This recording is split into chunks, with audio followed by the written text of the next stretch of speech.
మనుషుల్లో మానవత్వం రోజురోజుకు కనుమరుగవుతోంది. రక్త సంబంధాలన్నీ కూడా ఆర్థిక బంధాలుగా మారుతున్నాయి. పేగుబంధానికి విలువ లేకుండా పోతుంది. కన్నప్రేమను మరిచిపోయి కడుపున పుట్టిన పిల్లలు తల్లిదండ్రుల పట్ల క్రూరంగా మారిపోతున్నారు.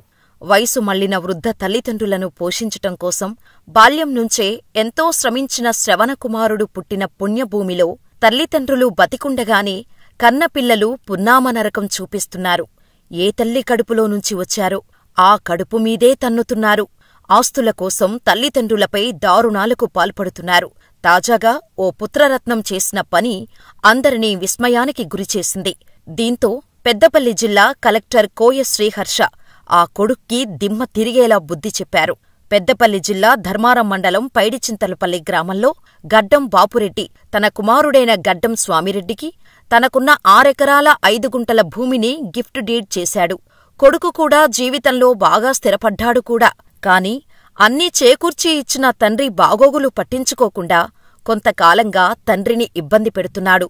కొడుకు చూడటం లేదని, తన దగ్గరున్నది అమ్ముకోనైనా ఎవరిమీదా ఆధారపడకుండా బతుకుదామనుకుంటే ఉన్నదంతా కొడుకుకే రాసిచ్చాడు ఆ పెద్దాయన. కొడుకుతో విసిగిపోయిన తండ్రి కొడుకుపై పెద్దపల్లి ఆర్డీఓకు బాపురెడ్డి కంప్లైంట్ చేశాడు. ఆ తండ్రి ఇచ్చిన కంప్లైంట్ తీసుకున్న ఆర్డీఓ స్వామిరెడ్డికి కౌన్సిలింగు కూడా ఇచ్చారు. అయినప్పటికీ స్వామిరెడ్డి ప్రవర్తనలో ఎలాంటి మార్పూ రాలేదు. దీంతో విసిగిపోయిన తండ్రి బాపురెడ్డి గతంలో తను కొడుకు పేరిట చేసిన గిఫ్ట్ డీడ్ను రద్దు చేయాలంటూ దరఖాస్తు చేసుకున్నాడు. ఆ దరఖాస్తు స్వీకరించిన ఇరు వర్గాలకు అధికారులు నోటీసులు జారీ చేశారు. ఇద్దరినీ పిలిచి కలెక్టర్ కార్యాలయంలో విచారణ జరిపించారు. ఆర్డీఓ ఉత్తర్వుల అమల్లో స్వామిరెడ్డి నిర్లక్ష్యం వహించాడని కలెక్టర్ కోయ శ్రీహర్ష నిర్ధారించుకున్నారు. వెంటనే వయోవృద్ధుల సంక్షేమ చట్టం 2007 ప్రకారం గడ్డం బాపురెడ్డి కొడుకు పేరిట చేసిన గిఫ్ట్ డీడ్ను రద్దు చేశారు. తిరిగి తండ్రి పేరిట బదిలీ చేయాలని కలెక్టర్ కోయ శ్రీహర్ష నిర్ణయించారు. అంతేకాదు, తండ్రి పోషణకు ప్రతీ నెలా 10,000 రూపాయలు బ్యాంకు ఖాతాలో జమ చేయాలని కొడుకు స్వామిరెడ్డితో పాటు కూతురు సింగిరెడ్డి లతను ఆదేశించారు కలెక్టర్.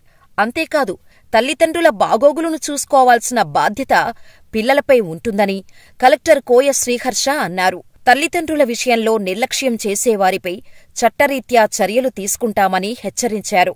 విషయం తెలిసినవారు నవమాసాలు మోసి కనిపించిన తల్లిదండ్రులపైనే అత్యంత కర్కశంగా ప్రవర్తించిన కొడుకుకి సరిగ్గా బుద్ధి చెప్పారని నెటిజన్లు కామెంట్స్ చేస్తున్నారు.